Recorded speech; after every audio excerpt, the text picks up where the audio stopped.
A diplomatic storm has erupted across the Atlantic after US President Donald Trump voiced sharp disappointment with UK Prime Minister Keir Starmer for initially blocking American forces from striking Iran from British bases. In a fiery interview, Trump blasted the Prime Minister, saying he took far too long to authorize access to strategic locations, including Diego Garcia in the Chagos Islands and RAF Fairford, intensifying already volatile US-UK military coordination.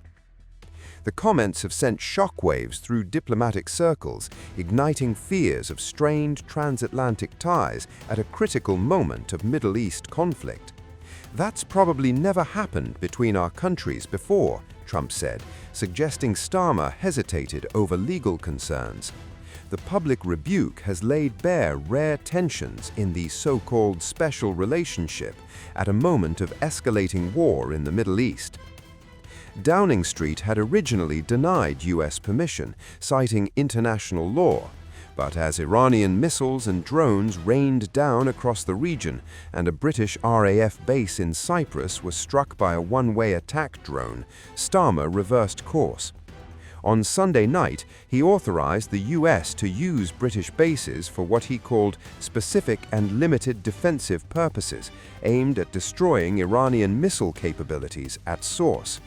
He insisted the move was rooted in collective self-defense and designed to protect British lives, stressing that the UK would not join offensive action. The decision came just hours after a drone slammed into the runway at RAF Akrotiri in Cyprus, triggering sirens and scrambling aircraft into the night sky. Though damage was described as minimal and no casualties were reported, families of service personnel were swiftly relocated as a precaution. Cyprus's leadership went on full alert. It was the first direct strike on the base in decades, a stark signal that the widening conflict was no longer confined to distant battlefields.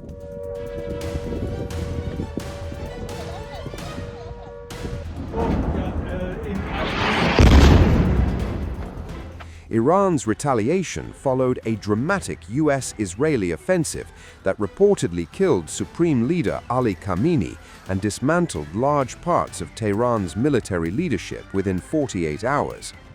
American and Israeli forces have since targeted missile launchers, naval assets, and key military infrastructure, claiming to be well ahead of schedule in a campaign initially projected to last 4 weeks.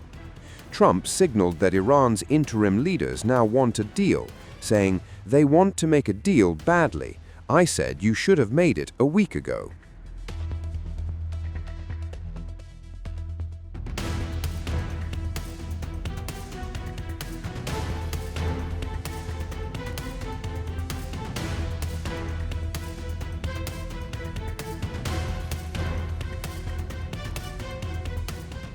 Pressure is mounting at home as Britain grapples with the fallout of escalating US-Iran operations. Conservative leader Kemi Badenoch accused the government of dithering while allies faced fire. Liberal Democrat leader Sir Ed Davey demanded urgent parliamentary scrutiny, warning the UK must not be complicit in unlawful military action. Reform UK's Nigel Farage weighed in, calling the decision better late than never and branding Starmer a follower, not a leader. Meanwhile, the Green Party decried the move, saying it drags Britain closer to another Middle East war. With hundreds of thousands of Britons stranded across the Gulf, evacuation plans in motion, and the spectre of conflict looming, Britain teeters on a knife edge, caught between alliance loyalty, legal caution, and the terrifying possibility of a war spiraling far beyond its initial flashpoint.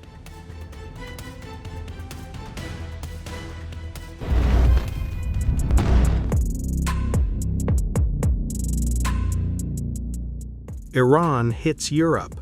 For the first time since tensions between Iran and the West spiraled into open confrontation, Tehran's reach appears to have struck European soil.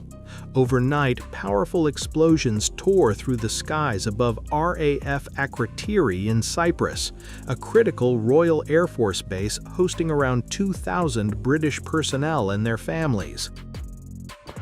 British officials believe an Iranian drone hit the base just hours after Tehran launched 2 ballistic missiles toward the island. Those missiles fell harmlessly into the sea, but the message was unmistakable.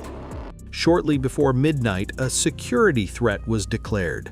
Moments later, detonations echoed across the Mediterranean airfield. Cypriot authorities confirmed limited damage. No casualties were reported, but thousands of service members and their families were ordered to shelter in place. They had been warned. Personnel were told to stay indoors, avoid windows, and take cover beneath solid furniture as Royal Air Force jets scrambled into the night sky to defend the base. Over the last 2 days, Iran has launched sustained attacks across the region at countries who did not attack them. They've hit airports and hotels where British citizens are staying. This is clearly a dangerous situation. We have at least 200,000 British citizens in the region, residents, families on holiday, and those in transit.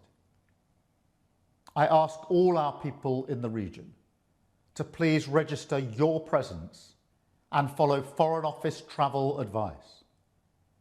I know this is a deeply worrying time, and we will continue to do all we can to support you.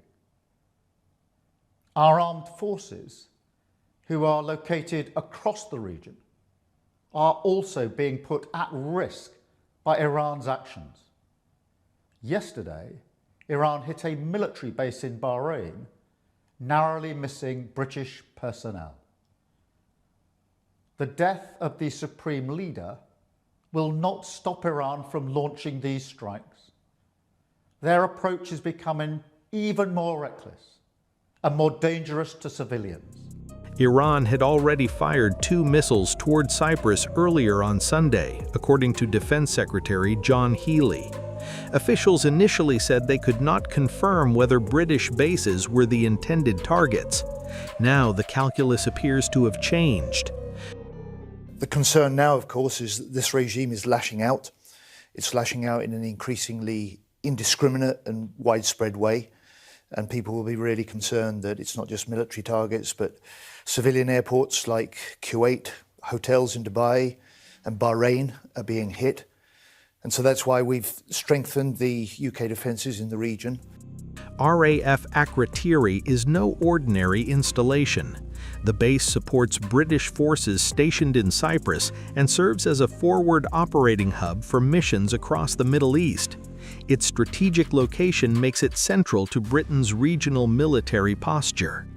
London insists it has not taken part in joint Israeli-US strikes on Iran, but British fighter jets did shoot down an Iranian drone heading toward Qatar just a day earlier.